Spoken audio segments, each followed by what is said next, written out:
दोस्तों good मोदिकर morning समय हो गया है और आप सभी लोगों का इस power green tea with Anoop Gupta show में स्वागत है। और आज हम लोग एक ऐसे लीडर को सुनने जा रहे हैं दोस्तों। ये जो power green tea with Anoop Gupta, इसकी खासियत ये है कि यहाँ पर आप उन सारे लीडरों से मिलोगे जो जीबीडी है, आप उनसे नहीं मिलोगे। ये प्लेटफॉर्म उनके लिए नहीं है। वो जीबीडी से मिलने का प्लेटफॉर्म आपको 11:30 बजे सुबह में है या सुरेखा मैम के यूट्यूब चैनल पे है।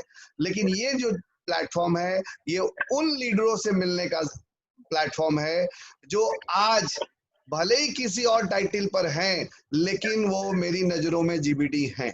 तो आप जो जितने भी लीडर्स को इस प्लेटफॉर्म पे सुनोगे, वो हो सकता है आज उनका प्रेजेंट टाइटल डायरेक्टर हो सकता है आज उनका प्रेजेंट टाइटल सीनियर डायरेक्टर हो, ईडी हो, एसईडी हो, प्लैटिनम हो, लेकिन वो फ्यूचर के डेफिनेटली जीबीडीज हैं। तो मैं वैसे ही लोगों से आप लोगों को मिलवा रहा हूँ क्योंकि उनके जो पर्सनल चैलेंजेस हैं, उनके शूज में जो प्रॉब्लम्स हैं, उनको सुनने के बाद आपको लगेगा कि आप रिलेट करोगे कि अरे यही परेशानी तो हमारे पास भी थी, हमारे साथ भी थी। तो हम सारे ऐसे लीडरों से आपको मिलवा रहे हैं। तो दोस्तों देर न करते हुए आज के इस power green tea with Anoop Gupta में हम आपको एक ऐसी शख्सियत से मिलवाने जा रहे हैं जिनका नाम आप नहीं जानते हैं, लेकिन मेरे मुंह से उनके बारे में आप कई बार कई मीटिंग्स में, कई सेमिनार्स में, कई सेशंस में, ट्रेनिंग मॉड्यूल्स में सुन चुके हैं।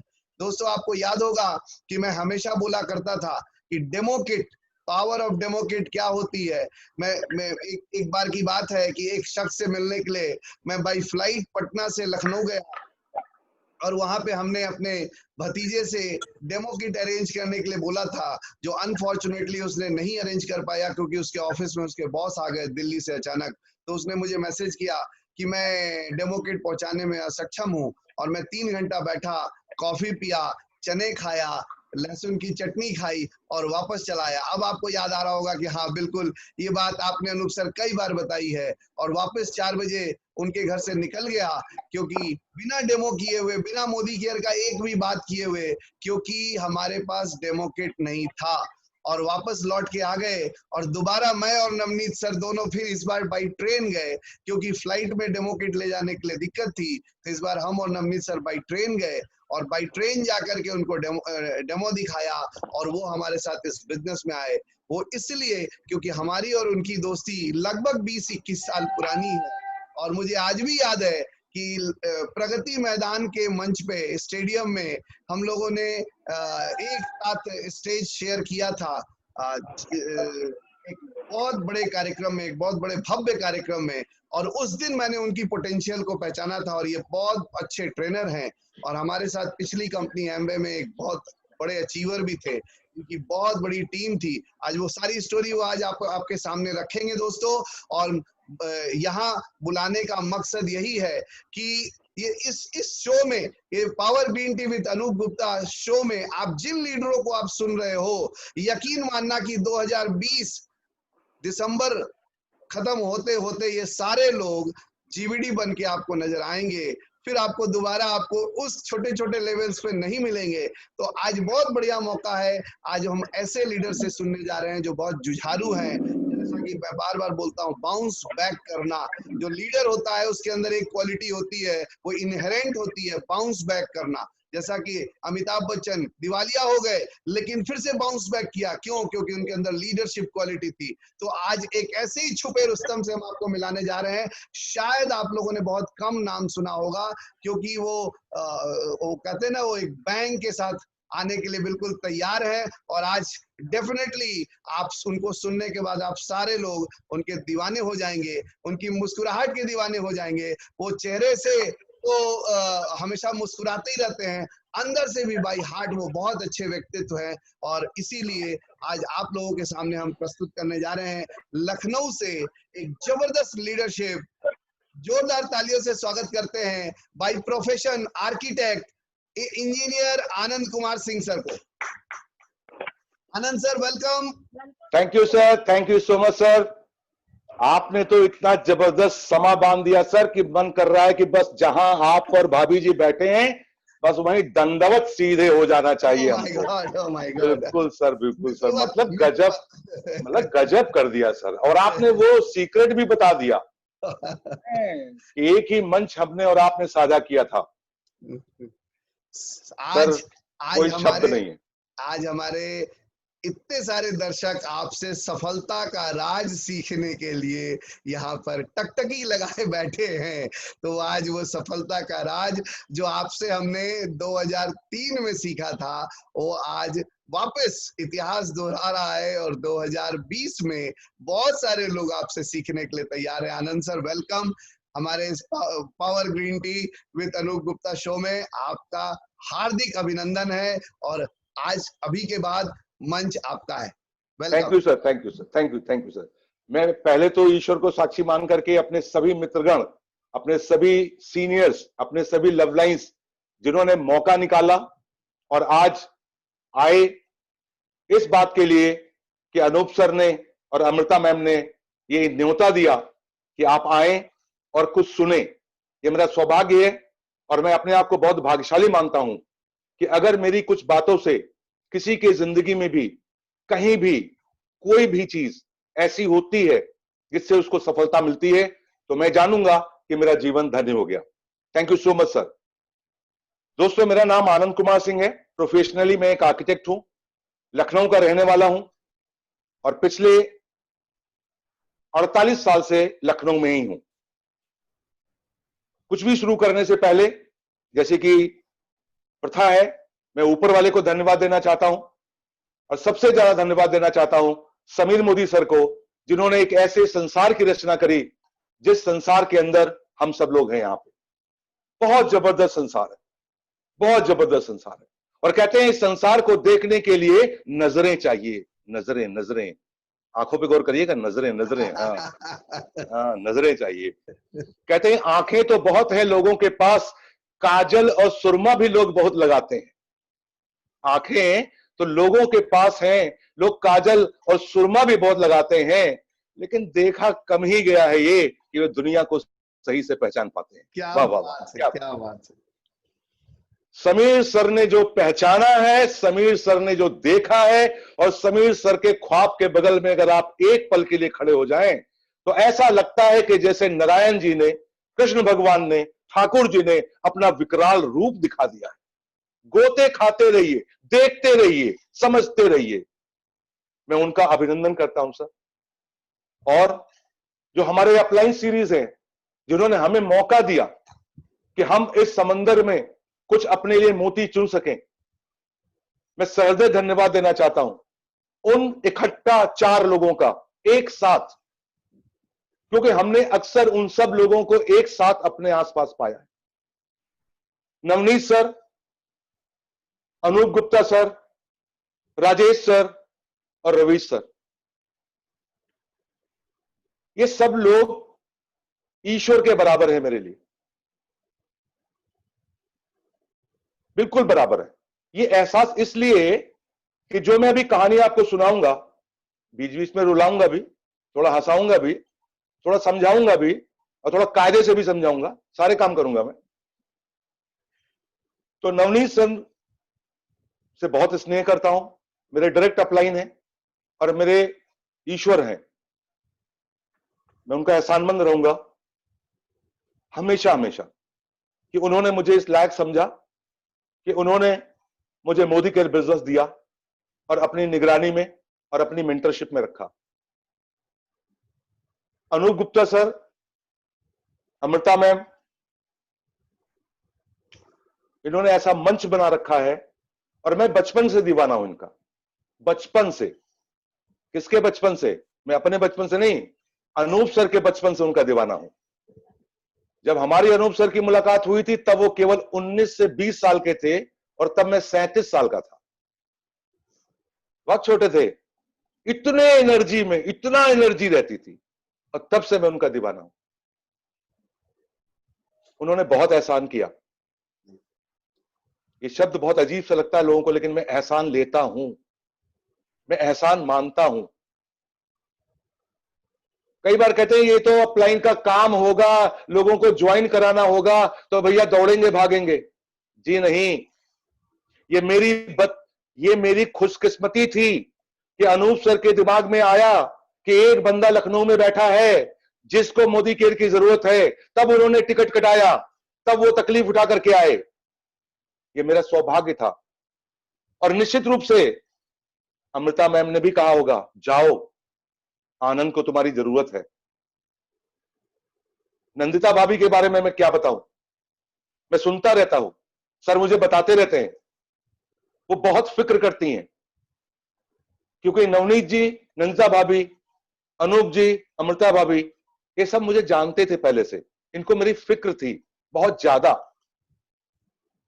राजेश गुप्ता जी और मनीषा जी, मुझे मालूम है एक समय पे मैं भागलपुर में बहुत बड़ी सेमिनार लेने गया था, तो वहां पे एक छोटा सा बच्चा आया था, नन्ना मुन्ना सा बच्चा, और मेरी स्पीच देखने के बाद इतना एक्साइटेड हो गया, इतना एक्साइटेड हो गया, बोले सर कमाल है आप। तो मैंने कहा कर डालो कुछ। वक्त देखिए कैसे घूमता है, दुनिया कितनी छोटी है। और वो कोई और नहीं, राजेश गुप्ता सर थे। राजेश गुप्ता सर बोलते हैं, आनंद जी मैं आपकी स्पीच देख करके एक्साइटेड और मोटिवेटेड हुआ था, और तो मैं डायरेक्ट सेलिंग में आकर के इतिहास रच दिया। वारे दुनिया, वारे ईश्वर, और वारे तेरी लीला। आज मुझे मौका मिला कि मैं राजेश गुप्ता सर का और मनीषा कंचन जी का शुक्रिया अदा करूं, ढेरों एहसान मानूं। उन्होंने फिक्र करी। आपको पता है ऐसा नहीं है, कई लोग कहते हैं इसमें तो फंसाते हैं। सर दिल चीर के नहीं दिखा सकते ये लोग, लेकिन अगर आप नंदिता भाभी से पूछे, अमृता भाभी से पूछे, अब मनीषा भाभी से पूछे, तो उनके सीने में आनंद जी को लेकर के कितनी कलक है ये वही जान सकती। नवनीत सर, अनूप सर और राजेश सर कितना सम्मान करते हैं, कितना चाहते हैं कि मैं आगे बढ़ूं, ये वही जानते। और महागुरु रवीश रस्तोगी और रोशी रस्तोगी के बारे में मैं आपको क्या बताऊं। अगर मुझे दोबारा जीवन लेने का मौका मिला तो मैं ईश्वर से यह गुजारिश जरूर करूंगा कि अगर मुझे मनुष्य के रूप में आप दोबारा धरती पे भेजेंगे तो मुझे रवीश रस्तोगी जी जैसा बना के भेजिएगा। ये बात सिर्फ कहने की नहीं है, ये एहसास करने की बात है। तो मैं अपने सभी अपलाइंस का बहुत बहुत शुक्रिया अदा करता हूं, क्योंकि सब जानते हैं, जो लोग यहां पे हैं सारे नाम सुने हुए हैं, तो मजा आएगा जानने के लिए कि मैं आया यहां कैसे, मैं पहुंचा यहां कैसे, और मैं किन किन चीजों के साथ आपके सामने हाजिर हूं। मेरे ऊपर ईश्वर का आशीर्वाद है, समीर मोदी सर का आशीर्वाद है, और अपने हिंदुस्तान के त्रिदेव और साथ में नवनीत सर का भी आशीर्वाद है। थोड़ा बच के रहिएगा, आशीर्वाद कुछ ज्यादा ही है। बहुत बढ़िया, थैंक यू। कहते हैं पांचों उंगलियां घी में और सिर कढ़ाई में है सर। तो सर मैं कह रहा था, मेरा नाम आनंद कुमार सिंह है, मैं अभी भी आनंद कुमार सिंह हूँ, लखनऊ का ही रहने वाला हूँ, और 48 साल से मैं लखनऊ में रह रहा हूं। थोड़ा सा स्टोरी बताता हूं आपको। मेरी पैदाइश लखनऊ से 60 किलोमीटर दूर एक जिला है सीतापुर, वहां एक तहसील है सिधौली, और सिधौली के पास एक गांव है सुजौलिया। मैंने वहां जन्म लिया। मेरे पिताजी उस समय प्राइमरी स्कूल के मास्टर थे और हमारे बाबा उसी स्कूल में प्रिंसिपल थे। क्या नजारा है, गांव का सीन है, पिताजी मास्टर हैं, बाबा प्रिंसिपल हैं, आहा क्या बढ़िया। तो पैदाइश हुई वहां पे, मजा आया, वहीं पे पढ़ाई लिखाई शुरू हुई। ड्रेस होती थी हमारी पटरे की जांघिया, कई लोगों को पता ही नहीं ये होता क्या है, अभी देखा ही नहीं होगा उन्होंने। केवल ड्रेस में होता था, एक जांघिया होती थी बस, ना चप्पल ना बनियान ना कुछ। Well to do. काम क्या होता था, टाट पट्टी ले जाना घर से, खुद झाड़ू लगाना स्कूल में, तख्ती बुदका पे लिखना, सेठा की कलम बनाना, और जब मौज मस्ती का समय आए तो तालाब में जाके भैंस चलाना, भैंस के साथ खेलना, बस ये काम था। बहुत बढ़िया जिंदगी गुजर रही थी, हाँ एकदम जबरदस्त, जिसको कहते हैं ना मस्त। कक्षा 5 तक साहब वहां पढ़ाई करी, कक्षा 5 तक। तब तक अंग्रेजी नहीं पढ़ाई जाती थी साहब, गांव में अंग्रेजी नहीं पढ़ाते थे। ट्विस्ट आता है यहीं से। हमारे पिताजी के पास सबसे बड़ा वाहन जो था वो था साइकिल, सबसे बड़ा वाहन। और जो सबसे बढ़िया कपड़ा होता था वो था धोती पहनते थे पिताजी हमारे, धोती। धोती से बड़ा पजामा होता था, लेकिन वो धोती पहनते थे। और धोती का एक खूंट उठा करके जब हैंडल पकड़ते थे साइकिल का तो कसम से बहुत जमते थे, बड़ा मजा आता था। हम लोग गरीब थे, बहुत गरीब थे, और हमारी गरीबी के ऊपर बिल्ला लगा था ईमानदारी का। हमारे बाबा जी बहुत ईमानदार, हमारे पिताजी बहुत ईमानदार, तो उन्होंने कभी भी समझौता नहीं किया ईमानदारी से। इसलिए बंटवारे के बाद उनके पास जो हिस्सा आया वो हिस्सा आया जहां पे बैल बांधे जाते थे। ऐसा होता है गांव में।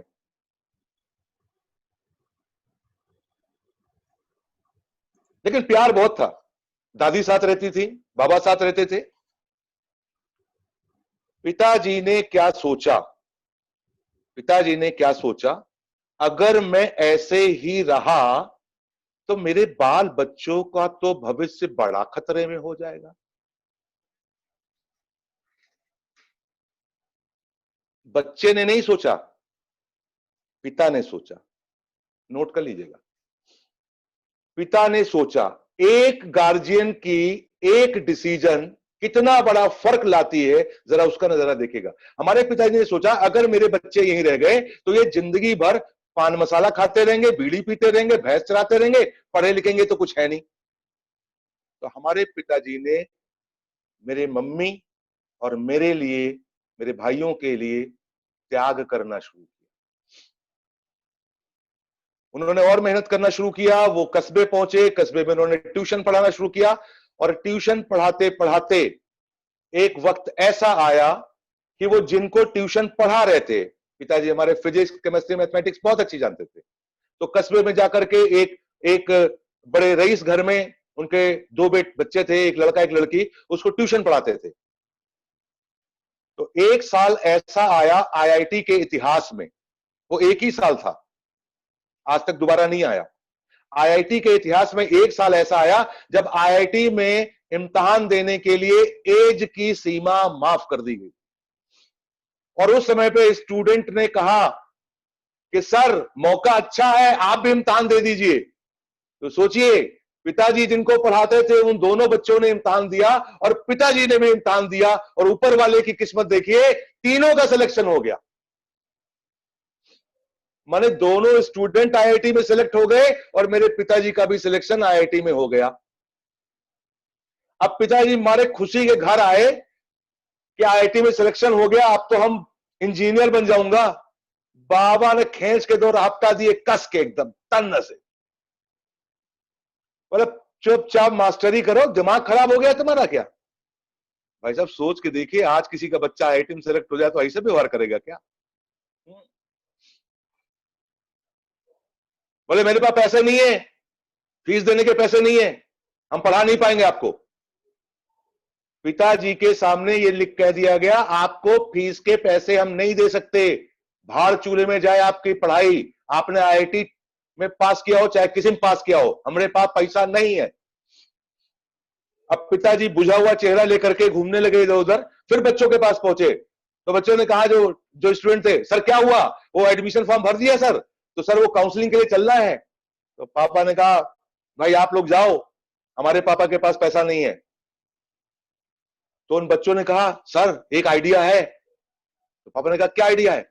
बोले एक काम करो, आप सीधे खड़गपुर चले जाओ, सीधे आईआईटी खड़गपुर चले ही जाओ, और जो बात करनी है वो वहां के प्रिंसिपल से कर लेना, और कह देना मेरे पापा के पास पैसे नहीं है तो भी क्या मैं पढ़ सकता हूं।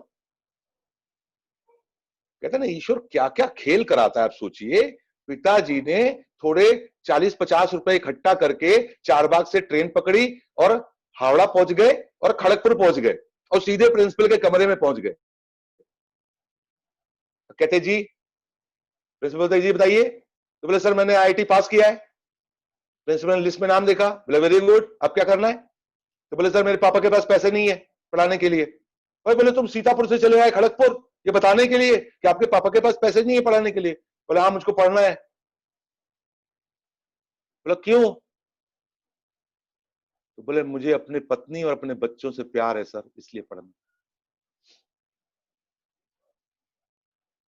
तो बोले हाँ ठीक है, मंजूर है, लेकिन एक शर्त है। बोले जी बताइए क्या शर्त है। बोले यहां पे 7 डिपार्टमेंट है, इलेक्ट्रिक, इलेक्ट्रॉनिक्स, फलाना ढिकाना, कंप्यूटर साइंस, उसी में आपका सिविल है। आपको जितने इम्तिहान होंगे सब में 100 नंबर लाने होंगे।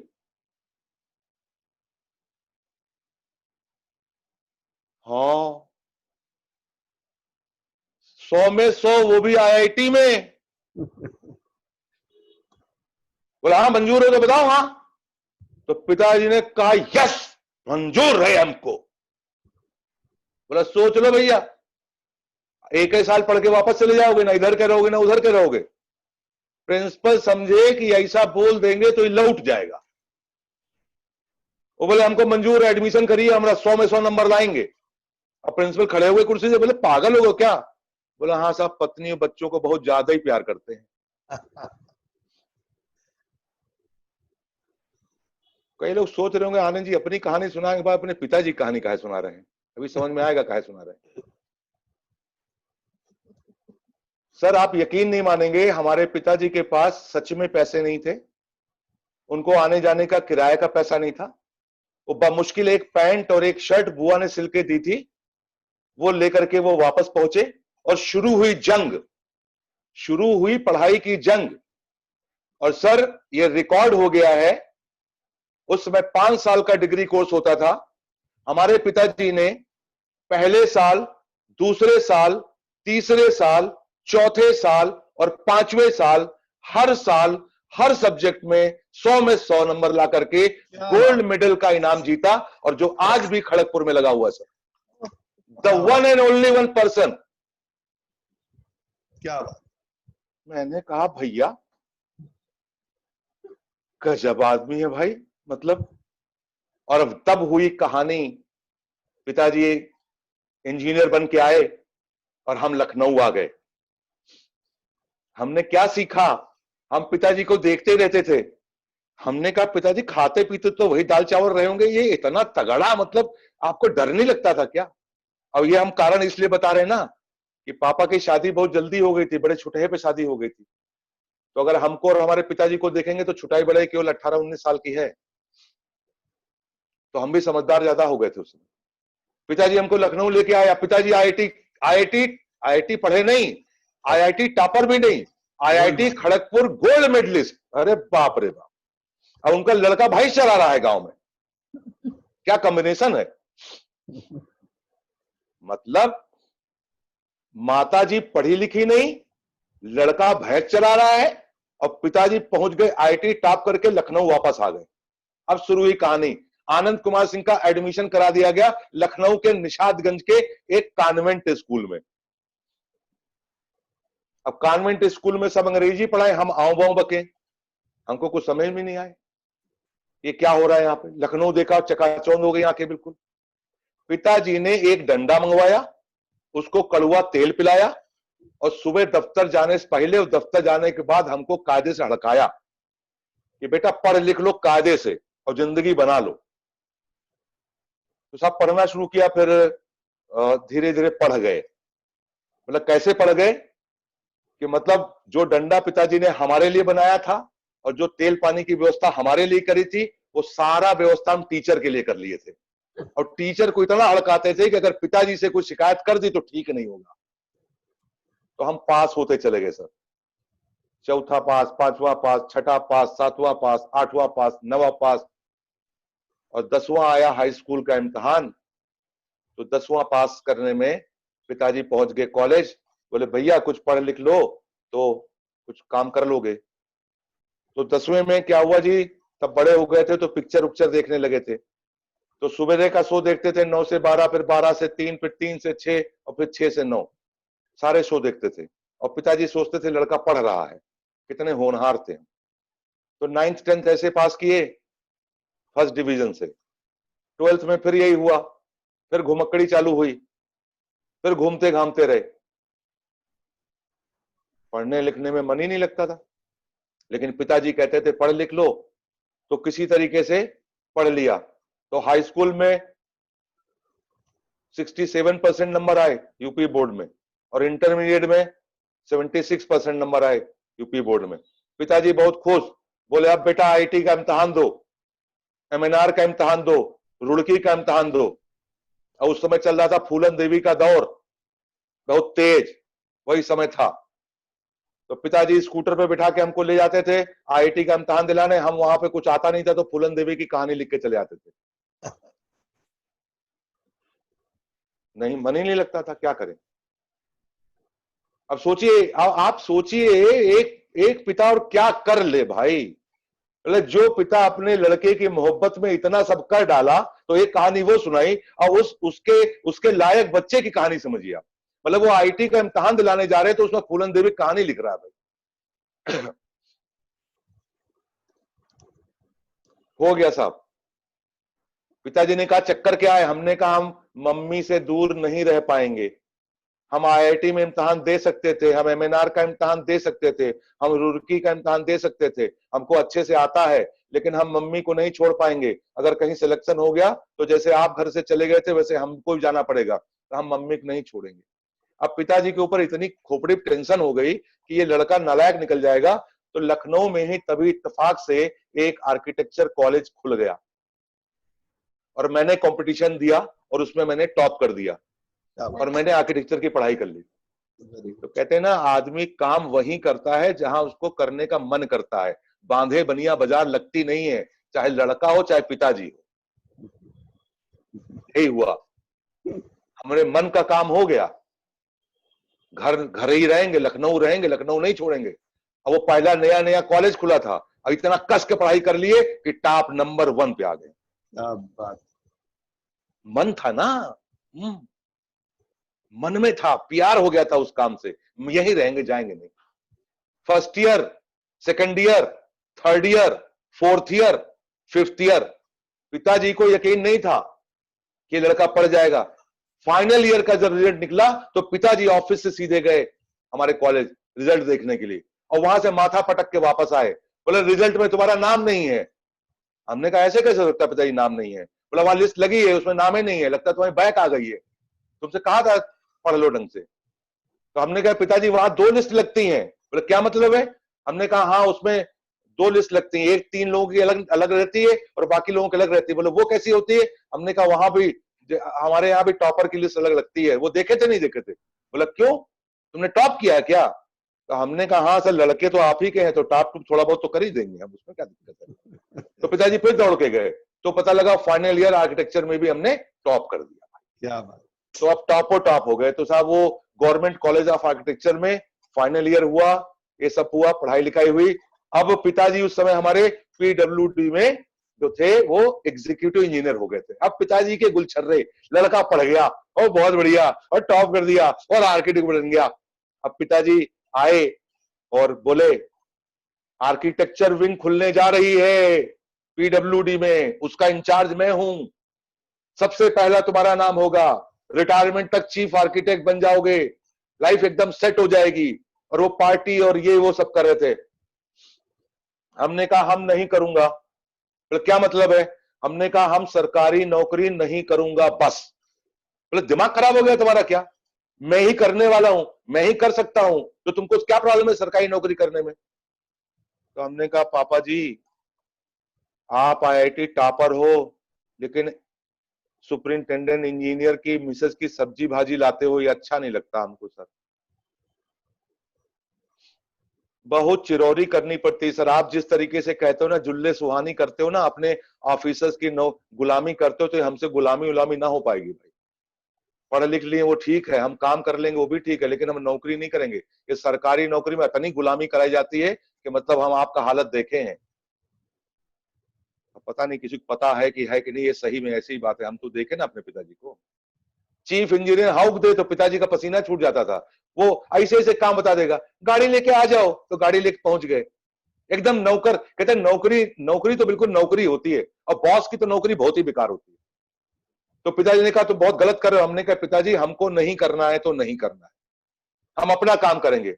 और गुस्सा आ गए पिताजी, बहुत जोर से गुस्सा आ गया हमारे ऊपर। तो बोले हमको हमको तुमको देने के लिए कुछ नहीं है, हम कुछ नहीं दे सकते आपको। तो हमने कहा कुछ मत दीजिए, हम हम कोई बात नहीं, हम नौकरी नहीं करेंगे। तो बोले ठीक है, जो करना है करो। इंदिरा नगर में घर था, हम निकले वहां से तो देखा एक कॉम्प्लेक्स बन रहा था, उस कॉम्प्लेक्स में घुस गए। वहां एक साहब बैठे थे, तो हमने अब पिताजी का रौनक तो बहुत थी, पिताजी ईमानदार बहुत थे, काफी अच्छे इंजीनियर थे, वो पहचान गए। अरे बोले तुम सुधाकर सिंह साहब के बेटे? हमने कहा, तो हमने कहा वो यहाँ मुझे ऑफिस खोलना है। तो बोले हाँ खोलो, क्या दिक्कत है? हमने कहा पापा ने पैसे नहीं दिए। कह रहे हम नौकरी, सरकारी नौकरी लगवा देंगे। आवाज आनंद सर को अनम्यूट कैसे म्यूट हो गया, किसने कर दिया? सॉरी कोई बात नहीं। हाँ, तो वो तो हमने कहा सर हमको दे दीजिए। तो उन्होंने कहा ठीक है ऑफिस ले लो। तो साहब मैं अकेला गवर्नमेंट कॉलेज आर्किटेक्चर का टॉपर स्टूडेंट, पिताजी की सरकारी नौकरी न करने का, इनकार करने का क्षोभ झेल रहा। 10 बाई 10 की एक दुकान मिली साहब हमको, और शुरू हुई कहानी साहब। क्या है? अपना काम करेंगे। तो वहां एक बोर्ड बनवाया, रंग बिरंगे नक्शे बनवाए जाते हैं सस्ते दरों पे। न फर्नीचर का पैसा था, न शटर बनवाने का पैसा था, न पुताई करवाने का पैसा था, कुछ नहीं था, बस जुनून था, हम करेंगे, हो जाएगा। हमने काम करना शुरू किया। ये सन 1990 की बात है। और जैसे ही काम का माहौल बना तो पिताजी ने कहा कि अच्छा ये नौकरी वोकरी तो करे,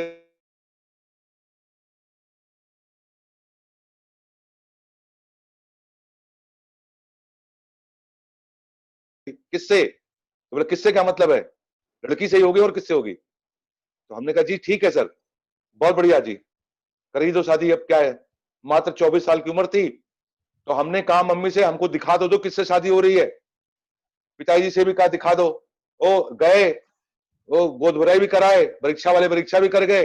अब हमको जिससे शादी होनी है उसकी हमको ने फोटो भी नहीं, मतलब फोटो भी नहीं हमको दी, कहा देखने ही नहीं देंगे। तो हमने कहा सरकार ऐसा जुल्म ना करो कि मतलब ये तो बता दो कैसे हो रही। तो हमारी मम्मी ने कहा कि किस्मत के धनी हो, जिससे शादी हो रही है उसको देख करके आंखों की रोशनी तुम्हारी कम हो जाएगी, थोड़ा आराम से देखना उसको।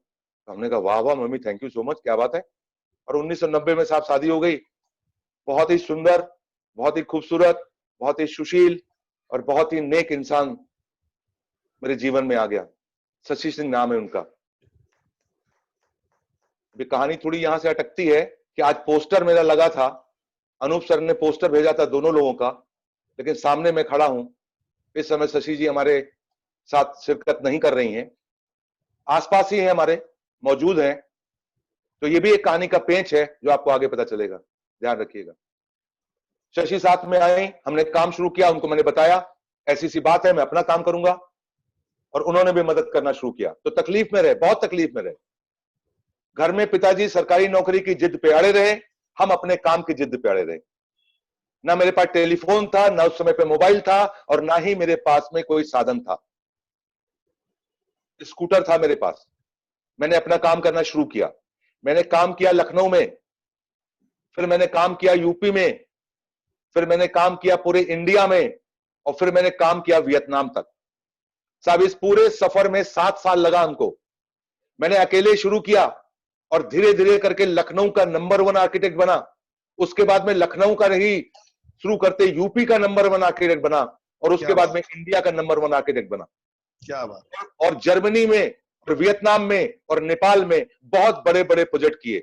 और उस समय हिंदुस्तान में जो ग्रोथ कर रहे थे वो 2 लोग थे, एक था सहारा इंडिया ग्रुप और दूसरा था धामपुर शुगर मिल। मैं इन दोनों ग्रुप का कंसल्टेंट रहा सर। बहुत बढ़िया। मैंने कभी इस बात की परवाह नहीं करी कि क्या मैं कर पाऊंगा या क्या मैं नहीं कर पाऊंगा। मैंने हमेशा इस बात की परवाह करी, अगर मैंने प्रयास नहीं किया तो यह गलत हो जाएगा, और मैंने प्रयास किया। तो साहब बड़ा मजा आया, ऐसा लगा कि पूछिए नहीं। तो स्कूटर से कार, और कार से बड़ी कार, और बड़ी कार से 2-2 कार, अकेले से 65 लोगों का स्टाफ, प्राइवेट लिमिटेड कंपनी, सलाम ठोकने वाले बहुत सारे लोग, झकाझक प्रोग्राम चल रहा था सर। तब पिताजी को लगा हाँ बच्चे में दम है। तब प्यार से बुला के बोले वाह वाह वाह वाह, बहुत बढ़िया, गुड बॉय, अच्छा किया। हमने कहा जी आप ही की कहानी सीखी है, आप ही की कहानी सीखी है। पिताजी जब भी हमसे बोलते हैं, उनसे बोलते हैं आप ही से सीखा है। करूंगा तो छप्पर फाड़ के करूंगा, लेकिन करूंगा वही जो मन करेगा मेरा करने का। जोर जबरदस्ती ना हो पाएगी, मुझको आजादी चाहिए मन से काम करने के लिए। लेकिन कहते हैं ना, इसी में कुछ चीजें गड़बड़ हो जाती हैं। जब मेरी शादी हुई तो शराबी पिक्चर आई थी उस समय पे, शराबी बहुत बढ़िया पिक्चर थी। लखनऊ में साहू थिएटर है। अपनी पत्नी को लेकर के शर्माते शर्माते मैं उस थिएटर में गया। रिनोवेट हुआ था उस समय, वो पूरी पिक्चर देखी। और पिक्चर देखने के बाद मैंने उनसे पूछा कि शशि जी कैसी लगी पिक्चर? तो कहते ना, उस्तादों के भी उस्ताद होते हैं जी, वो मुझसे भी उस्ताद। बोले पिक्चर बहुत अच्छी लगी, नौलखा हार बहुत बढ़िया उसमें, यार क्या बात है, वाह वाह। भाई पकड़ लिया। अब वो नौलखा हार सब तब से जो है मेरे गले की हड्डी बना हुआ था। और मैंने उस दिन प्रॉमिस कर दिया कि हाँ मैं तुमको नौलखा हार दिलवाऊंगा। और साहब मैं तरक्की कर गया, मैं बड़ा आर्किटेक्ट बन गया, मेरी प्राइवेट लिमिटेड कंपनी हो गई, मेरे आसपास पैसा घूमने लगा। लेकिन हालात ये थे कि होली दिवाली पे पहले जो ऑफिस में काम करते थे उनका सामान आता था, उनकी तनख्वाह आती थी। मेरी 2 बेटियां हुई, मैंने उनको कभी बड़े होते नहीं देखा। सुबह जब मैं उठता तो वो स्कूल जा चुकी होती थी, और रात में जब मैं आता था तो वो सो चुकी होती थी। तो मैंने उनको बिस्तर पे ही बढ़ते देखा, क्योंकि साहब अपना काम करने में बहुत मेहनत लगती थी। रात के 1:30 बज जाता था, 2-2 बज जाता था। और वही हुआ जिसका डर था। न समय रहा और न पैसा रहा। दुनिया को बड़ा अच्छा लग रहा था, वाह वाह बड़ी गाड़ी है, बहुत जलवा है, बड़ा आर्किटेक्ट है, बड़ा नाम है। लेकिन घर में दिक्कत, और उस पर एक और बड़ी दिक्कत तब आई जब मैं एक साइट पे विजिट कर रहा था और वहीं गश खा के गिर गया। मुझे हॉस्पिटल लाया गया। मेरा हॉस्पिटल में जब मुझे होश आया तो पता चला मेरा ऑपरेशन हो चुका है। और जब मुझे होश आ रहा था उस समय पे मिसेज रूम में थी। डॉक्टर बता रहे थे इनका अपेंडिक्स बस्ट कर गया, थोड़ी सी देर हो जाती तो बहुत गड़बड़ हो जाती। मेरे बच्चे बहुत छोटे थे सर, एक बेटी मेरी 5 साल की 8 साल की थी, एक बेटी मेरी 3 साल की थी। मैंने कहा कोई बात नहीं, जोश है, जवान हूं, कर लूंगा, होता ही रहता है।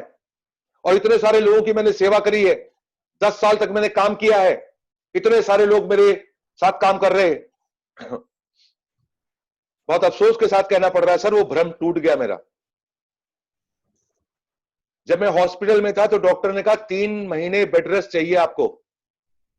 और उन 3 महीनों में मैंने दुनिया का असलियत देख ली सर।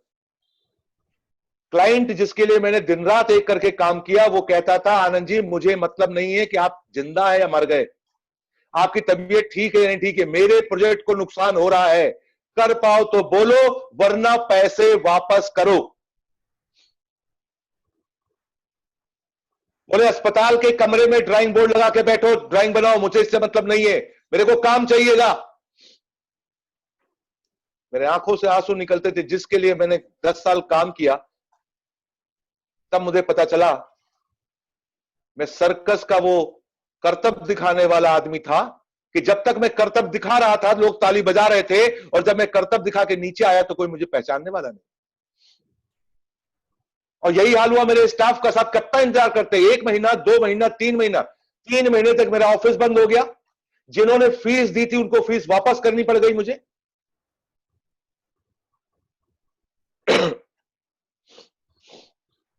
तब मुझे समझ में आया ये 10 साल मैंने किया क्या। तो एक बार को लगा पिताजी कह रहे थे सही था, सरकारी नौकरी कर लेते। और तब शुरू हुआ मेरे टॉर्चर का हिसाब। सारा जमाना, सारे आसपास के लोग मुझको बोलने लगे, देखा ले लिया मजा आपने, आया मजा आपको। चले थे अपना काम करने, मैं फिर उठ खड़ा हुआ, मैंने कहा मैं करूंगा काम। और मैंने फिर अपना काम करना शुरू किया। और 3 महीने बाद मुझे फिर एक ऑपरेशन हो गया। अब बोला डॉक्टर कि अभी अपेंडिक्स बस्ट हुआ था, उसी साइड का आपको हार्निया की प्रॉब्लम हो गई है। उसका भी ऑपरेशन होगा और इसमें लगेगा 4.5 महीना। हो गया कल्याण सर। और कहते ना, उसी वक्त जब ये अफरा तफरी चल रही थी, मैं दोबारा ठीक हुआ, मैंने दोबारा कोशिश करी और ये 7 साल का समय जो 1990 से 1997 के बीच में बीता, उस समय मेरे पास जितनी जमा पूंजी बची थी वो सब उठा करके मैंने एक राइस मिल लगा दी। एक आर्किटेक्ट ने एक राइस मिल लगाई। बहुत सारे लोगों को नहीं पता है। तब मैंने बोला मैं बिजनेस करूंगा, अरे बाप रे, अब आसपास लोगों ने कहा ये लो, अब इसको नया भूत सवार हुआ है, अब ये बिजनेस करेगा। और मैंने बाराबंकी डिस्ट्रिक्ट में एक बहुत ही बढ़िया जगह लेकर के एक बहुत अच्छी राइस मिल लगाई। 3 साल वो राइस मिल चली, बहुत बढ़िया राइस मिल चली। अब मैं ड्राइंग बनाना भूल चुका था, मैं नक्शे बनाना भूल चुका था, मेरे को बिजनेस में मजा आने लगी। मैंने कहा यार ये बहुत अच्छा है, जॉब नहीं करी, अच्छा किया, सेल्फ एम्प्लॉयमेंट में आया, चलो वो भी समझ गया, इधर भी नहीं मामला सही है, तो मैंने बिजनेस किया, मैं बढ़ता गया। लेकिन साहब वहां पे फिर एक प्रॉब्लम हो गई कि कहीं ना कहीं से सरकार उसमें घुसी हुई थी, सरकारी महकमा उसमें घुसा हुआ था और मैं ईमानदार आदमी, मुझसे बेईमानी ना हो पाती कभी जीवन में, क्योंकि मैंने 1990 से 1997 में जो भी अपने फील्ड में तरक्की की थी वो अपनी मेहनत से, अपनी ईमानदारी से और अपने व्यवहार से की थी। और जब मैंने अपने घर का सारा पैसा, अपनी कमाई का सारा पैसा लगा के फैक्ट्री चलाई, तो उसमें सरकारी महकमे से हमको कुछ ऐसे काम करने के लिए बोला गया जो मुझसे नागवार गुजरे और मैंने अल्टीमेटली 2000 में वो काम भी बंद कर दिया।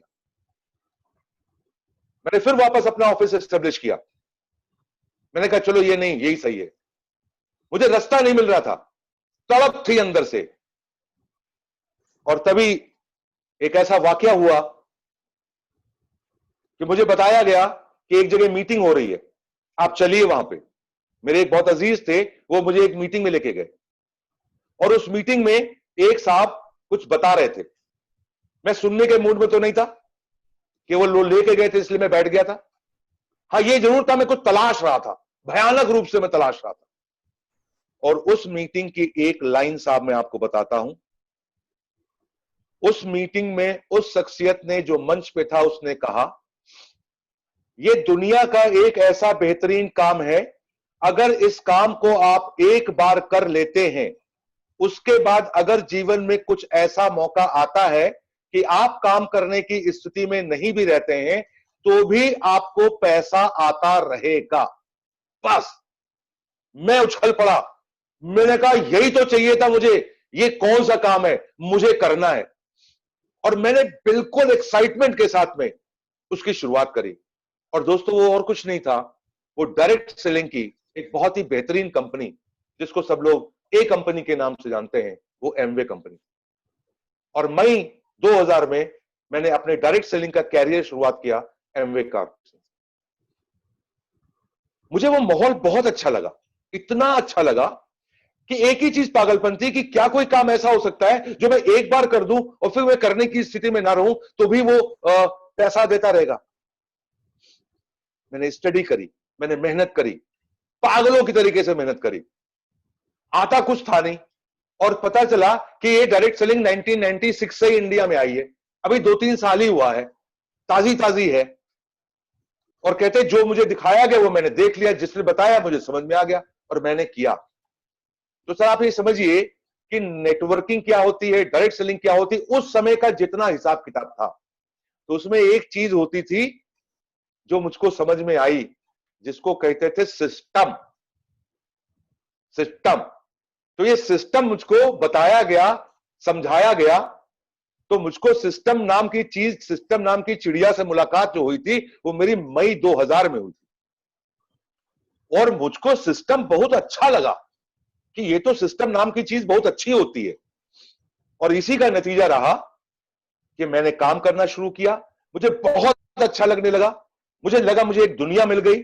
और मैंने 2 साल के अंदर वहां पे एक बहुत अच्छा मुकाम हासिल किया और मुझे 74,000 रुपए की चेक भी आने लगी, जिसको आज इन्फ्लेशन के हिसाब से देखें तो तकरीबन 2.5 लाख रुपए से ऊपर की चेक आज की होती है।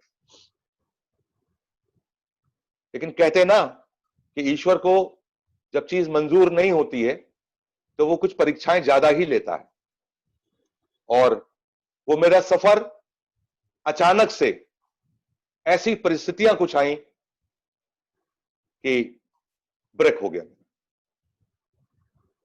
मैं वापस फिर अपने प्रोफेशन में आ गया।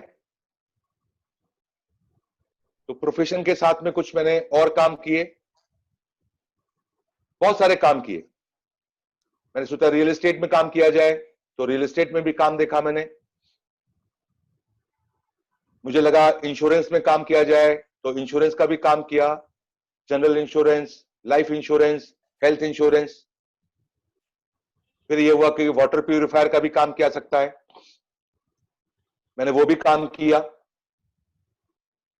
मजा नहीं आ रही थी, समझ में नहीं आ रहा था, क्योंकि अभी मैं आपको बताऊंगा कि ऐसा क्या हुआ कि इतनी तरक्की करने के बाद, इतनी मेहनत करने के बाद मुझे वो डिसीजन लेना पड़ा कि मैं अब एमवे को कंटिन्यू नहीं कर पाऊंगा, जबकि मैं सिस्टम का कट्टर भक्त, जबरदस्त। और अब मैं जोड़ता हूं आकर के आपको उस घटना से, जो घटना हमारे साथ हुई 2015 में।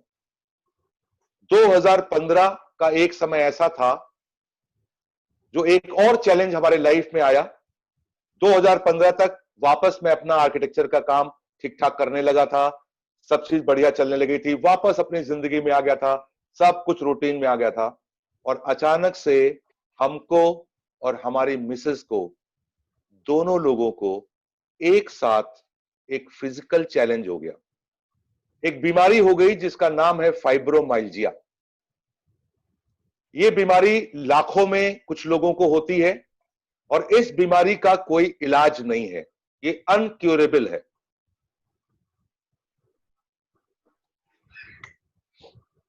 इसका कोई ट्रीटमेंट नहीं है। और इस बीमारी का एक मेन सिम्टम है कि आपके बॉडी में कोई भी बीमारी ना होने के बावजूद भी पूरी बॉडी में असहनीय पीड़ा होती है। दिमाग काम करने की स्थिति में नहीं रहता है, शरीर काम करने की स्थिति में नहीं रहता है। 2015 में, और यही वो फिर पॉइंट आया कि फिर मुझे लगा कि ईश्वर ने एक बार आपके दो दो ऑपरेशन करा करके आपको हिलाया डुलाया था, और तब आपने कुछ बड़ा काम किया था, और 2015 में फिर से ये हो गया। तो फिर से एक बार हमने और शशि ने तय किया कि ये काम ऐसे चलेगा नहीं, ईश्वर इशारे कर रहा है, कुछ बड़ा होने वाला है, वो परीक्षा ले रहा है। और 2015 में उड़ती उड़ती खबर मुझे आई कि समीर सर मोदी केयर में कुछ बड़ा बदलाव कर रहे हैं। ये खबर थी मुझे, और ये था, तहलका था उस समय पे, और समीर मोदी आजादी प्लान आ गया है। खबर तो हो ही जाती है, नेटवर्कर जो था ना, मैं खबरें रखता था, लेकिन मुझे ये नहीं समझ में आ रहा था कि कैसे पता चलेगा कि ये कारगर हो गया, ये आगे बढ़ रहा है। क्योंकि तब तक लोगों से मेरा संपर्क टूट गया था, सभी लोगों को पता भी चल गया था कि आनंद जी अब कुछ नहीं कर रहे हैं, आनंद जी अपने प्रोफेशन में वापस लौट गए हैं, और बला बला बला। लेकिन एक बार जब गाइडलाइंस 2016 में आई, तो आनंद जी ने दोबारा पंख मारने शुरू करे, अपनी उसी बीमारी की हालत में, उसी फाइब्रोमाइल्जिया के साथ में। जब मैं इस समय आपसे बात कर रहा हूं तो भी मुझे फाइब्रोमाइल्जिया की शिकायत है। मैं आज भी फाइब्रोमाइल्जिया से ग्रसित हूं। मेरे ऊपर उसका असर थोड़ा कम है, और शशि जी के ऊपर उसका असर ज्यादा है। यही वजह है कि वो असुविधा महसूस करती हैं इस समय पब्लिक में आने में।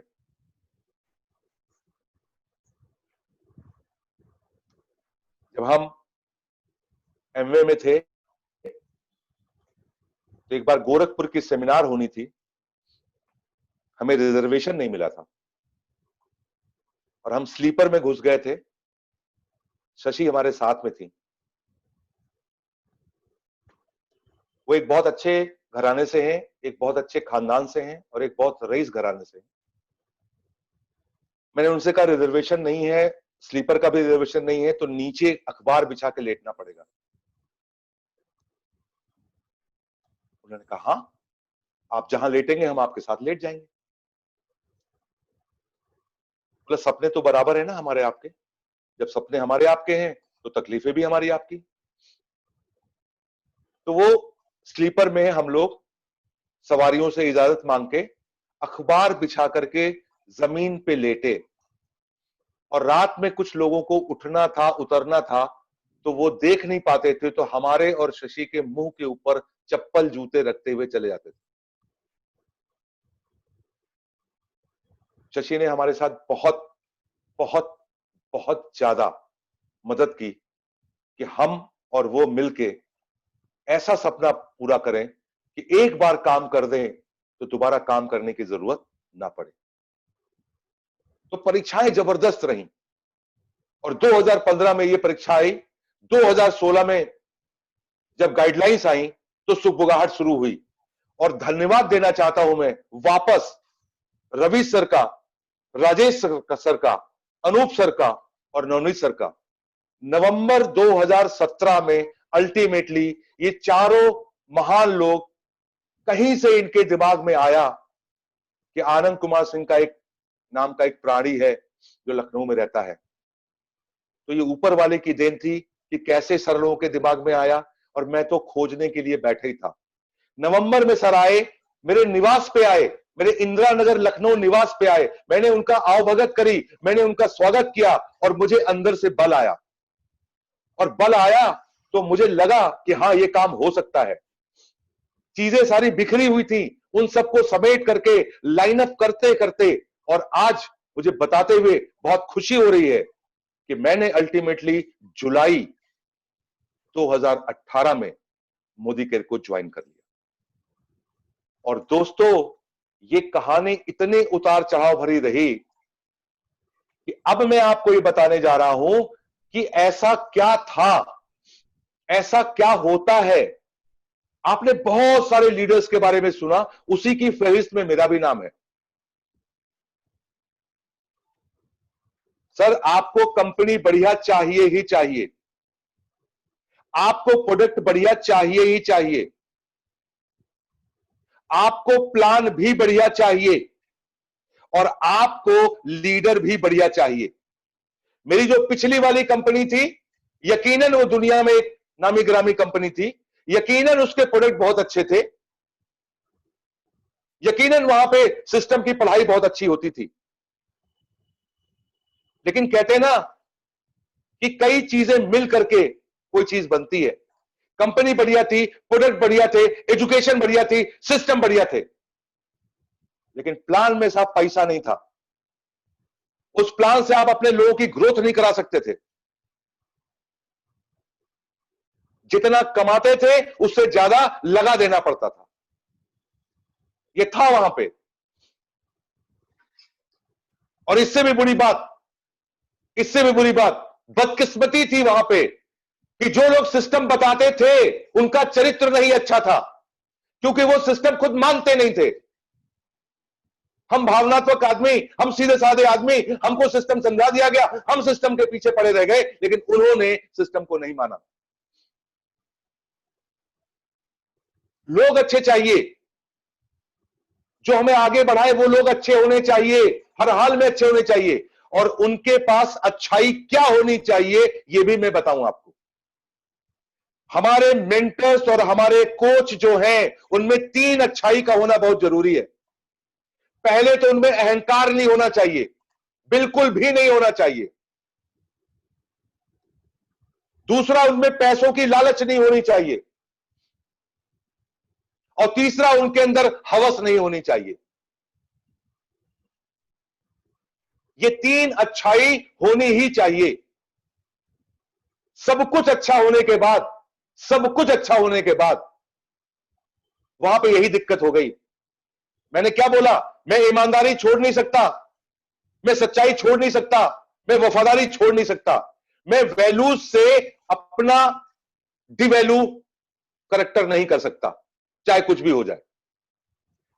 अब मैं बिल्कुल कटोरा खाली मेरा, मुझे आगे बढ़ना है, मुझे कंपनी भी बढ़िया चाहिए, मुझे प्रमोटर भी बढ़िया चाहिए, मुझे प्रोडक्ट भी बढ़िया चाहिए, मुझे प्रोडक्ट कॉस्ट इफेक्टिव भी चाहिए, लेकिन उससे भी ज्यादा बढ़िया चाहिए कि जो लोग मुझे लेकर के आगे चले वहां का चरित्र बढ़िया होना चाहिए।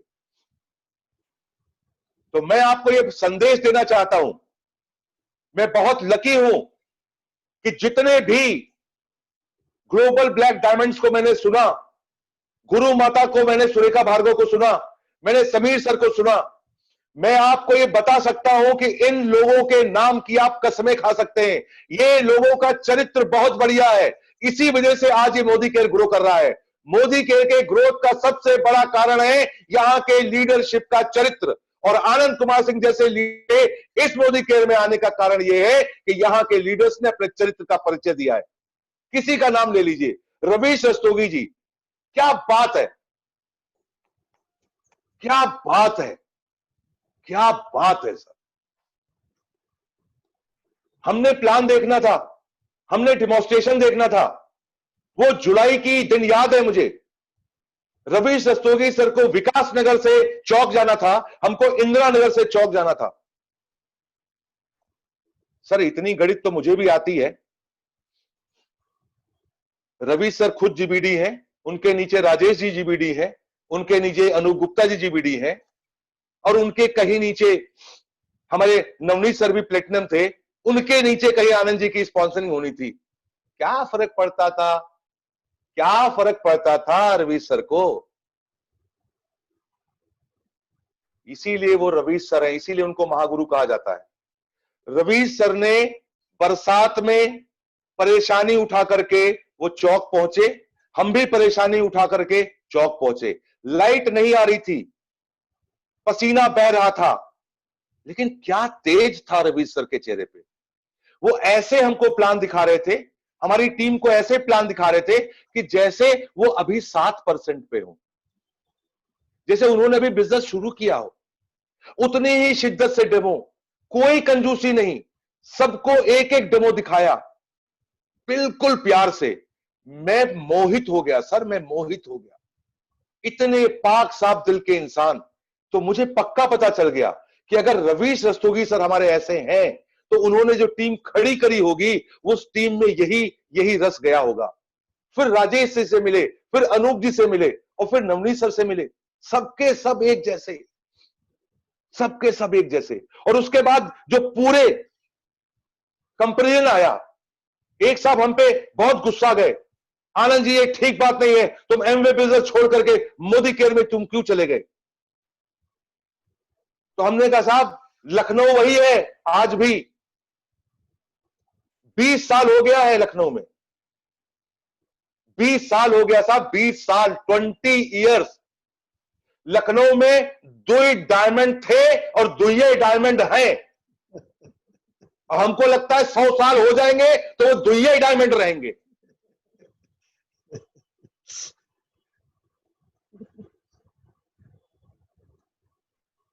अरे साहब हमने इधर रवि सर से पूछा, सर ये चमत्कार क्या है।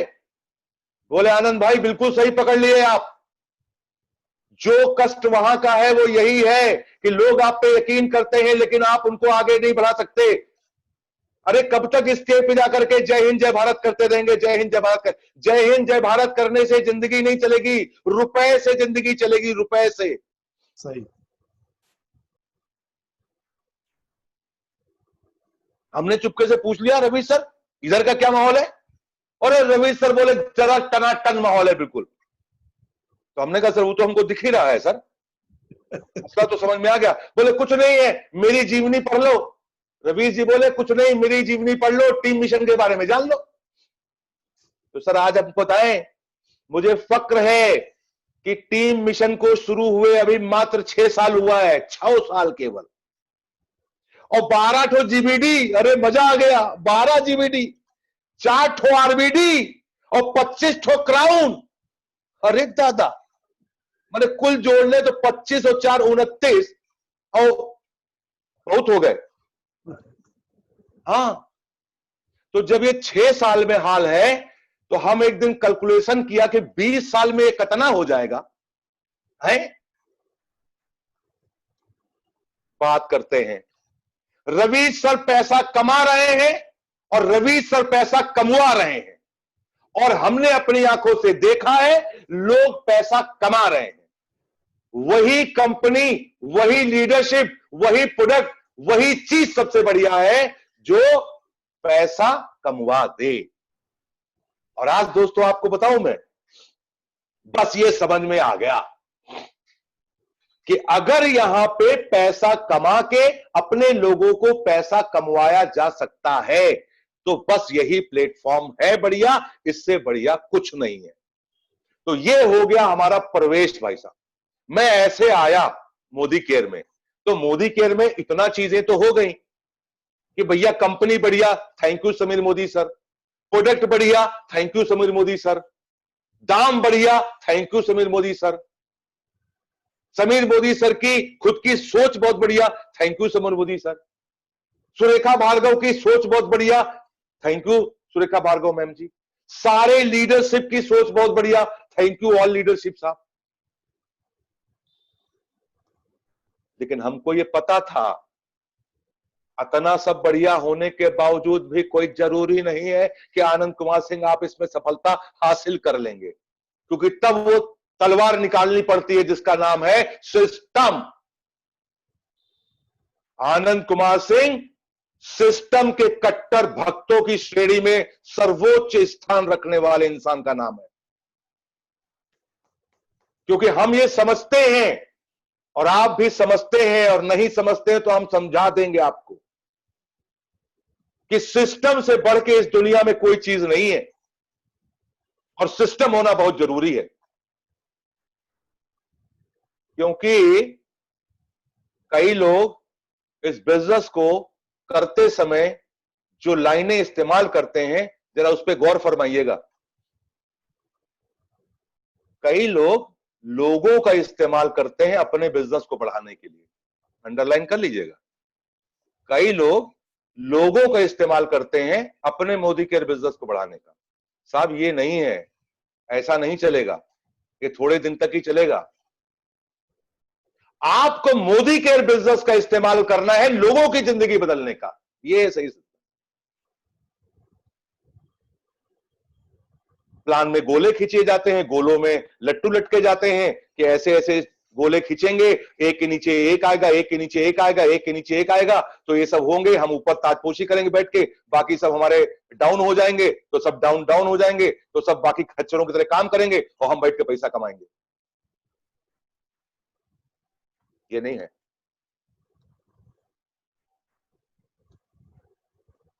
देखिए साहब, सिस्टम के लिए सबसे पहले जरूरी है आपको कोई मेंटर पकड़ना पड़ेगा। मुद्दे की बात यह है, महात्मा गांधी का नाम बहुत है साहब, बहुत बहुत बहुत बहुत बहुत बड़ा नाम है, लेकिन बहुत कम लोगों को मालूम है कि महात्मा गांधी जी के भी कोई मेंटर थे। सचिन तेंदुलकर साहब का बहुत नाम है, बहुत बहुत बहुत बहुत बहुत बहुत बहुत बड़ा नाम है, लेकिन साहब बहुत कम लोगों को पता है कि उनके भी एक मेंटर थे। बिल गेट्स का नाम दुनिया में सबको पता है, बहुत बहुत बहुत बहुत बहुत मालूम है, लेकिन बहुत कम लोगों को मालूम है साहब उनका भी कोई मेंटर था। तो साहब सिस्टम की शुरुआत वहीं से होती है कि अगर आपको सिस्टम नाम की चीज समझनी है और सिस्टम के ऊपर काम करना है तो आपको पहले मेंटर का चुनाव करना पड़ेगा।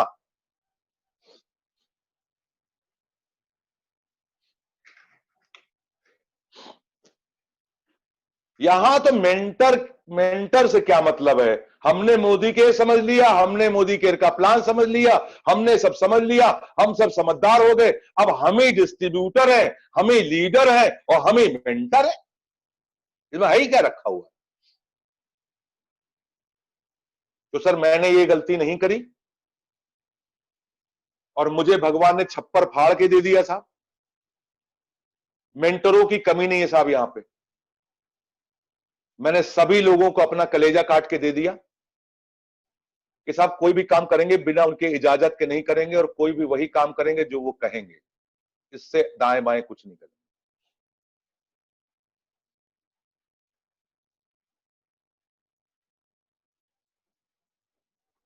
अभी ज्यादा दिन नहीं हुआ सर, 16-17 महीने हुए साहब बिजनेस करते हुए। लेकिन सिस्टम से कर रहा हूं, क्योंकि सिस्टम से कर रहा हूं इसलिए कि दोबारा ना बनाना पड़े बिजनेस।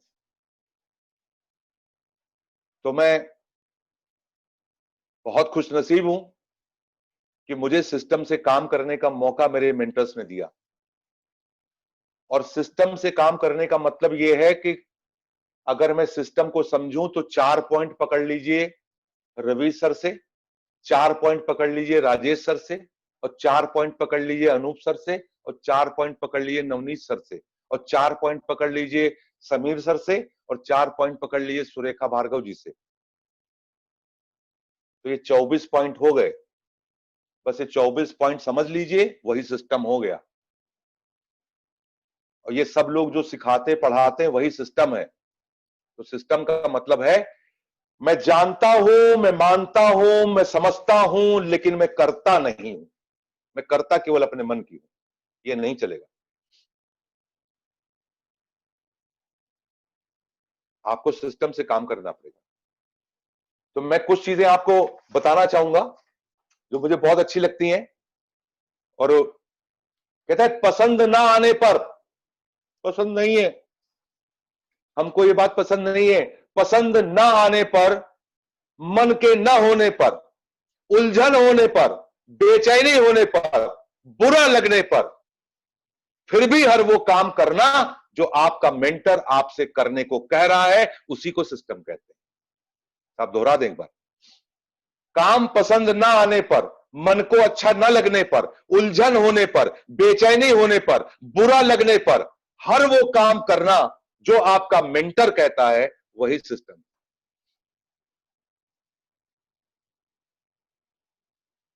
कई लोग आते हैं, वो जरा सा डायरेक्टर बनेंगे तो उनको फूल माला मिल जाएगा, तो वो समझते हैं कि अब जितना भी हमारा ग्रुप है, जितना भी हमारा डाउनलाइन है, वो सब अब नौकरी चाकरी लग जाएगा, उनकी नौकरी करेगा। नहीं साहब, मेंटर आपको सिर्फ यही बताएगा कि सिस्टम में सबसे अच्छी चीज है कि आपने अपना बोलने का तरीका सही रखना है, बिल्कुल सही रखना है। आपकी डाउनलाइन हो, आपकी अपलाइन हो, आपके लव लाइन हो, हर वो सिचुएशन जब भी आपको कोई भी दिक्कत हो तो आप अपनी जबान को काबू में रखें। ये है सिस्टम। सिस्टम में दो पार्ट हैं मजेदार। एक वो पार्ट जो करना होता है, जिसको हम टच कर सकते हैं। हमारी डायरी हो गई टीम मिशन की, हमारा डेमो किट हो गया, हमारे प्रोडक्ट हो गए, हमारा मैजिक कॉर्नर हो गया, हमारी ड्रीम लिस्ट हो गई, हमारी कस्टमर लिस्ट हो गई, हमारी प्रोस्पेक्ट लिस्ट हो गई, हमारा जो ऐसी हर चीज जिसको हम छू सकते हैं, एक वो हो गया सिस्टम का पार्ट। हम उसकी बहुत तवज्जो नहीं करते, क्योंकि वो तो आप बैठ के क्लास में सीख लोगे, और वो आप मेहनती हो तो आप कर भी लोगे। सबसे ज्यादा सिस्टम की वो है जो इधर है, ये वाला सिस्टम। ये दिमाग खराब हो जाता है लोगों का। दिमाग खराब होता है तो जबान खराब हो जाती है, और जबान खराब होती है तो कर्म खराब हो जाते हैं। तो अगर मैं आज सिस्टम से काम कर रहा हूं तो मुझको ये पता है कि ये लोगों का बिजनेस है, लोगों को आगे बढ़ाने का बिजनेस है, लोगों से प्यार करने का बिजनेस है, लोगों को ग्रूम करने का बिजनेस है। उसके लिए पहले मुझे ग्रूम होना पड़ेगा। तो कैसे है कि अगर मैं अपने लीडर से कुछ सीखूंगा नहीं तो मैं आप लोगों को सिखाऊंगा कैसे? तो मैंने ये सारी चीजें सीखी है अपने गुरुजनों से, और मैंने साक्षात देखा है। आपको बताऊं एक चीज, जब मैं लखनऊ में बिजनेस कर रहा था तो मेरे को बड़ा आश्चर्य होता था कि मेरा कोई मतलब ग्रुप नाम की कोई चीज ही नहीं थी। मैं दोबारा शुरू कर रहा था, तो जब भी मैं रवि सर से बोलता था, रवि सर बोलते थे हाँ मैं आ जाऊंगा। जब भी मैं राजेश सर से बोलता था, हाँ मैं आ जाऊंगा। जब भी मैं अनूप सर से बोलता था, हाँ हाँ मैं आ जाऊंगा। और जब भी मैं नवनीत सर से बोलता था, हाँ हाँ मैं आ जाऊंगा। और ये कोई बोलते नहीं थे, ये आते भी थे।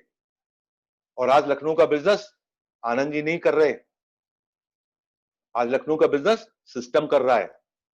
क्यों? क्योंकि सर ने आकर के ये बताया कि सिस्टम में ताकत होती है। तो रवि सर लखनऊ आए, सिस्टम बताए, अनूप सर लखनऊ आए, सिस्टम बताए, राजेश सर लखनऊ आए, सिस्टम बताए, नवनीत सर लखनऊ आए, सिस्टम बताए।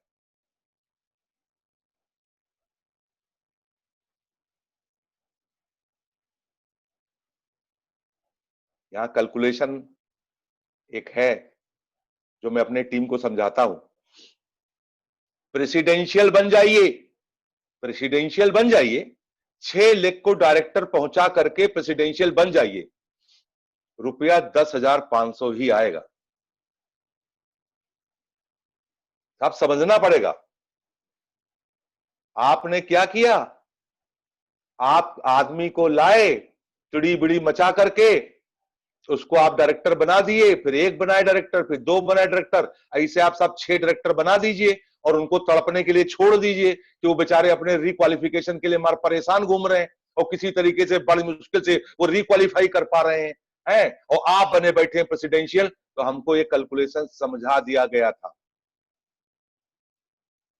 रवि सर कैलकुलेशन के मास्टर हैं, हमने कैलकुलेशन समझ लिया था और रवि सर कहते हैं कि ये जनरेशन प्लान है, आप जो भी लेवल अचीव करते जाएं अपने टीम में लोगों को भी वही लेवल अचीव करवाते जाएं। तो ये गणित समझ में आ गई कि 6 लट्टू लटका करके आप प्रेसिडेंशियल जा सकते हैं, लेकिन वो 6 लट्टू लट्टू ही रह जाएंगे तो आप महालट्टू बन जाएंगे।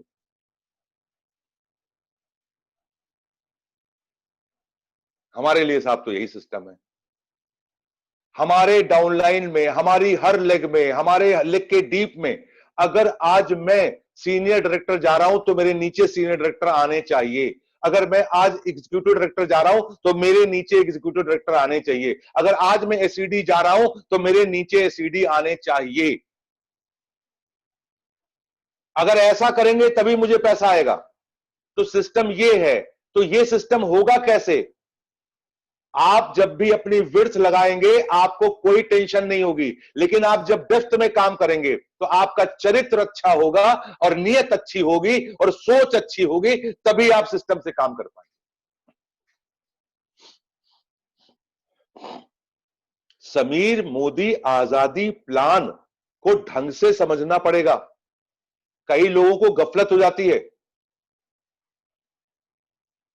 और सर बुरा ना मानिएगा, बात कैलकुलेशन की है। हिंदुस्तान में 118 जीबीडी है साहब। आनंद जी को अच्छे से दिखता है, लेकिन उसमें से केवल 25 जीबीडी ही ऐसे हैं जो कहीं अच्छी जगह बैठे हैं।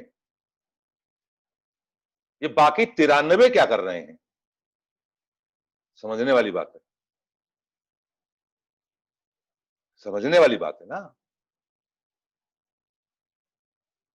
हाँ? और उसमें सबसे ज्यादा टीम मिशन के जीबीडी है साहब, ये भी और समझने वाली बात है।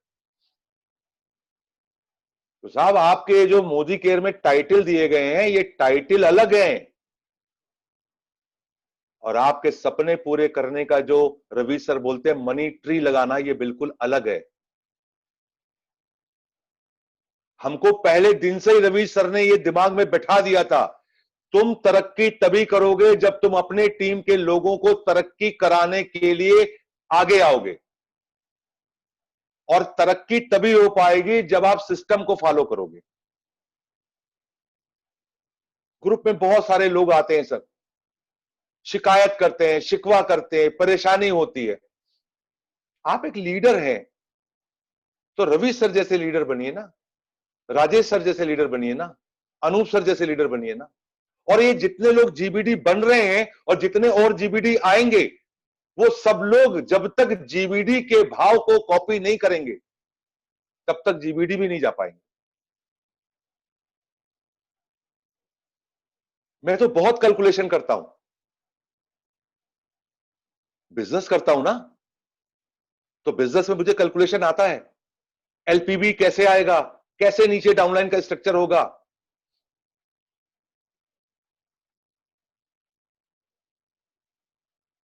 है ही नहीं, बात ही नहीं सुनेंगे साहब। मैं लोगों से कहता हूं, आप जब भी मोदी केयर बिजनेस का समीर मोदी आजादी प्लान को समझें तो ऐसा करें कि दोबारा ना डेवलप करना पड़े। बहुत पहले सिखाया जाता था, dream it, believe it and do it. ये आधी कहानी थी, ये आधा सच था, पूरा सच ये है कि dream it, believe it, do it करते करते, नारा लगाते लगाते क्यों नहीं सब लोगों के dream it, believe it, do it हो गया भाई। हम तो ये समझते थे जो ड्रीम इट करेगा, बिलीव इट करेगा, डू इट करेगा, उसका सब कल्याण हो जाएगा। साहब इसके बाद ही सिस्टम आता है कि जब आप काम करना शुरू करेंगे, जब आप नेटवर्क बनाएंगे, जब आपके साथ लोग आएंगे, तब आप व्यवहार कैसा करेंगे। तो वो जो व्यवहार है, वो जो संस्कार है, वो जो करना है आपको, वो दिखाई पड़ता है आपके चरित्र से। और वो आता है कि चीजों को एक्सेप्ट नहीं करते, उसको एडॉप्ट नहीं करते, उसके हिसाब से एडजस्ट नहीं करते।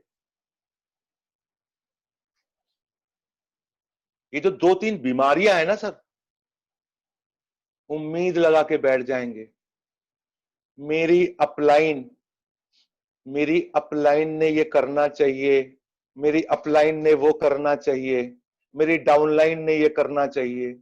जब उम्मीद लगाएंगे और उम्मीद पूरी नहीं होगी और जीवन भर इंतजार करते रह जाएंगे। तो उम्मीद और इंतजार नाम के ये 2 जहर हैं जो आपकी जिंदगी में आपके मोदी के बिजनेस को बिल्कुल बर्बाद कर देंगे। जो उम्मीद लगानी है अपने से लगाइए। अगर अपलाइन हेल्प कर दे तो बोनस, अगर डाउनलाइन आपको थैंक यू बोल दे तो bonus, love line thank you बोल दे तो महा बोनस।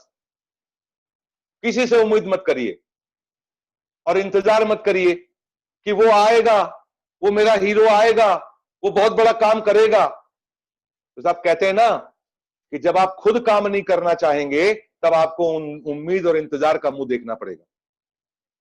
मैं सर इंतजार नहीं करता, मैं किसी से उम्मीद नहीं करता। मैं अपने डाउनलाइन में एक एक इंसान को, जिसके सपने तगड़े हैं, जो फील्ड पे काम करना चाह रहा है, उसका स्ट्रक्चर मजबूत कराने पे तुला हुआ हूं। यानी अगर मैं कल को आगे बढ़ के प्लेटिनम बनता हूं तो मेरे ग्रुप में प्लेटिनम्स आ रहे होने चाहिए।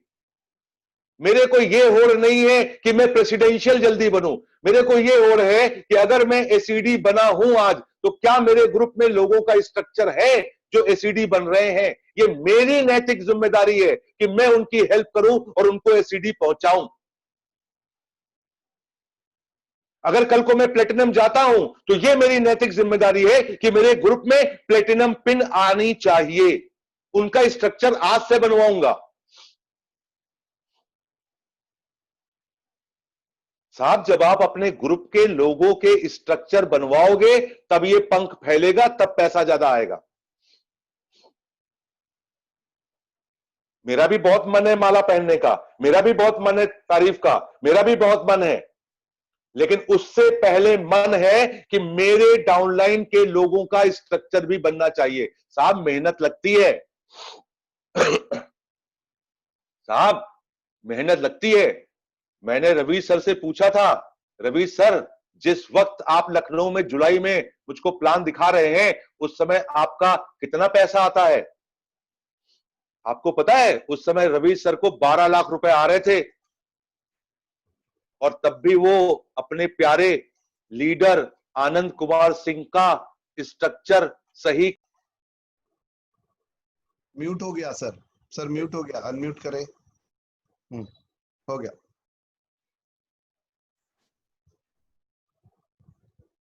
रवीश रस्तोगी सर को 12 लाख आ रहा था और रवीश रस्तोगी सर आनंद जी को सिखा रहे थे।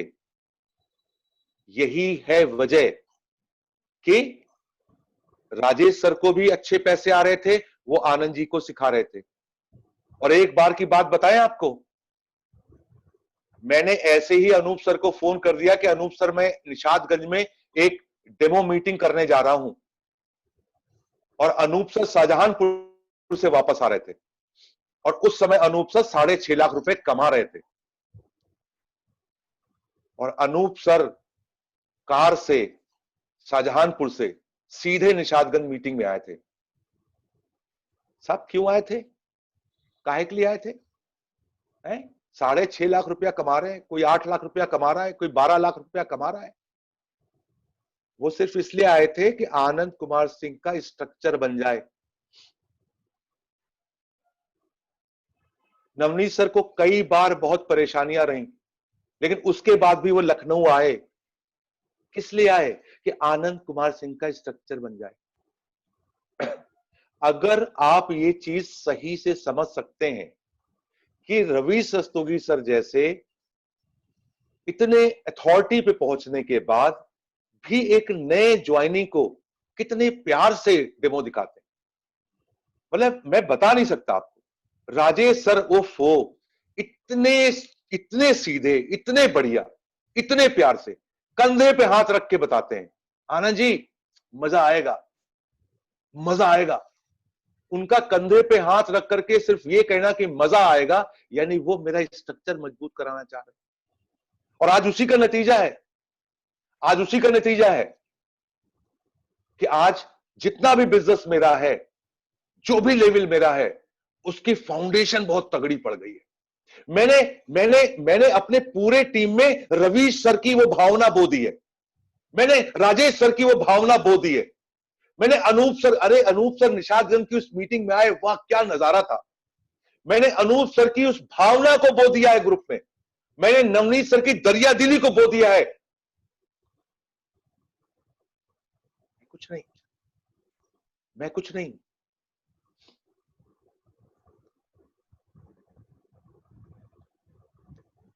मिटा दे अपनी हस्ती को अगर कुछ मर्तबा चाहे, मिटा दे अपनी हस्ती को अगर कुछ मर्तबा चाहे, कि दाना खाक में मिलकर गुले गुलजार होता है। क्या बात। अपना अपना अहंकार मिटा दो। आनंद जी ने अपने को मिटा दिया। आज आनंद जी की टीम का एक एक बच्चा नवनीत सर का भक्त है, अनूप सर का भक्त है, राजेश सर का भक्त है, रवि सर का भक्त है, सुरेखा मैम का भक्त है और समीर सर का भक्त है। एक एक बच्चा, क्योंकि 24 घंटे मेरा मुंह एक ही काम करता है कि समीर सर की भावना ग्रुप में लाओ, सुरेखा मैम की भावना ग्रुप में लाओ, रवि सर की भावना ग्रुप में लाओ, राजेश सर की भावना ग्रुप में लाओ, अनूप सर की भावना ग्रुप में लाओ, नवनीत सर की भावना ग्रुप में लाओ। बस यही काम है, हमको करने क्या है। लेकिन क्या है था ना, कुछ लोगों को लगता है वो महान हो गए हैं, कुछ लोग इस बिजनेस में आके नेतागिरी करने लगते हैं। नेतागिरी,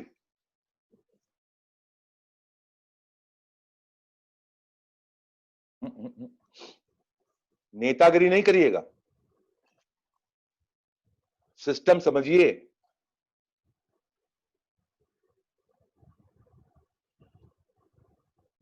एक मां अपने बच्चे के लिए व्रत रखती है, एक पत्नी अपने पति के लिए व्रत रखती है। दोनों व्रत दीर्घायु के लिए होते हैं और दोनों व्रत निर्जला होते हैं। सुबह से शाम तक महिलाएं पानी नहीं पीती हैं। उनका शरीर में भूख लगती है, प्यास लगती है, सब कुछ होता है, लेकिन वो पूरा दिन बिना पानी पिए रहती हैं। इसको व्रत बोलते हैं। व्रत तभी रख सकते हैं जब आप किसी से बेपनाह प्यार करते हो, और सिस्टम वही फॉलो कर पाएगा जिसको अपने सपनों से, अपने गुरुजनों से और अपने टीम से बेपनाह प्यार होगा। तभी उससे सिस्टम संभलेगा, वरना सिस्टम संभलेगा नहीं उससे, क्योंकि सिस्टम त्याग मांगता है, अनकंडीशनल लव मांगता है, बेपनाह मोहब्बत मांगता है। तो मैं तो लोगों से कहता हूं, ज्यादा ज्यादा होशियार बनने की कोशिश मत करो, वरना फंस जाओगे। और चलते चलते सर,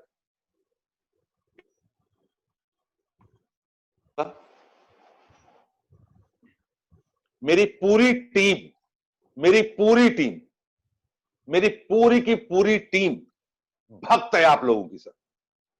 मैंने हमेशा उनसे बोला कि तुमको क्या करना है, बोला सर जीबीडी जाना है। तो हमने कहा तुमको कैसा जीबीडी जाना है, बोले सर हमको सक्सेसफुल जीबीडी जाना है। तो हमने कहा तुमको किसकी बात माननी है? तो बोले हमको जीबीडी की बात माननी है, बस, और कोई बात नहीं। एक ही बात है, जो जाना है उसकी बात को ही मानना है, और कुछ नहीं, हर हाल में, हर हाल में। तो ईश्वर के नाम लिए बिना कोई काम पूरा होता नहीं। कई लोगों को मैंने देखा कि मोदी केयर में है, समीर सर का साथ है, सुरेखा मैम का साथ है, रवि सर का साथ है, राजेश सर का भी साथ है, अनूप सर का भी साथ है, नवनीत सर का भी साथ है, सबका साथ है, सब कुछ बढ़िया है, सब कुछ जबरदस्त है, लेकिन सक्सेस नहीं है। उसका सीधा एक मतलब है कि जब तक आपको ईश्वर पे आस्था नहीं होगी, तब तक आप बहुत बड़ी सक्सेस नहीं पा सकते। क्योंकि आपको आस्था क्या होनी है, जैसे मुझे कई लोग टोकते रहते हैं, कई लोग चिढ़ाते रहते हैं, आज भी चिढ़ाते रहते हैं। मेरे ऊपर एक टैग लग गया कि ये आदमी जिंदगी में कुछ कर नहीं पाया, तो मुझे बड़ी तकलीफ होती है, और वो सही भी है। मेरे पास एक कार है, वैगन आर, वो 2006 में खरीदी थी हमने। अभी वो क्या हो गया, 2020 आ गया, कितना साल हो गया, 14 साल हो गया। अब सोचिए 14 साल से एक आदमी वैगन आर घिस रहा हो, तो 14 साल लोगों ने देखा है ना, ये 14 साल में कुछ तरक्की वरक्की किया नहीं आदमी है? तो लोग टॉन्ट कसते हैं। तो जब लोग टॉन्ट कसते हैं ना, तो मेंटरबाजी, मेंटरशिप, कंपनी और ये सब चीजें किनारे रह जाती हैं। जब भी आपको जिंदगी में बड़ा सपना पूरा करना है, तो एक बात बिल्कुल तय करनी है कि आपको ईश्वर पे अटूट विश्वास होना चाहिए। और मेरे साथ यही हुआ, मेरा ईश्वर पे अटूट विश्वास रहा, इसीलिए आज ये सारी चीजें मिली। सब कुछ सही होने के बाद में। क्यों? क्योंकि मैं जीबीडी जाऊंगा नहीं। मेरा ईश्वर पे अटूट विश्वास है कि मैं जीबीडी हूं, और मुझे तभी इतनी बढ़िया चीजें मिली हैं। अब केवल टाइम का प्रोसेस रह गया है, और उतने टाइम का प्रोसेस पूरा होने के साथ साथ मैं जीबीडी जरूर बनूंगा, और ये सारा श्रेय जाएगा हमारे सारे अपलायंस को और हमारे सारे कंपनी को। आज मैं अपनी बात यहीं पे पूरी करता हूं। मुझे बहुत अच्छा लगा, और मुझे दिल की बात कहने का मौका मिला। मैं बहुत अभिभूत हुआ। मुझे पूरी उम्मीद है कहीं ना कहीं कोई एक बात भी अगर किसी के काम आई हो, तो मेरा आज का आना सफल रहेगा। Thank you so much sir, thank you so much.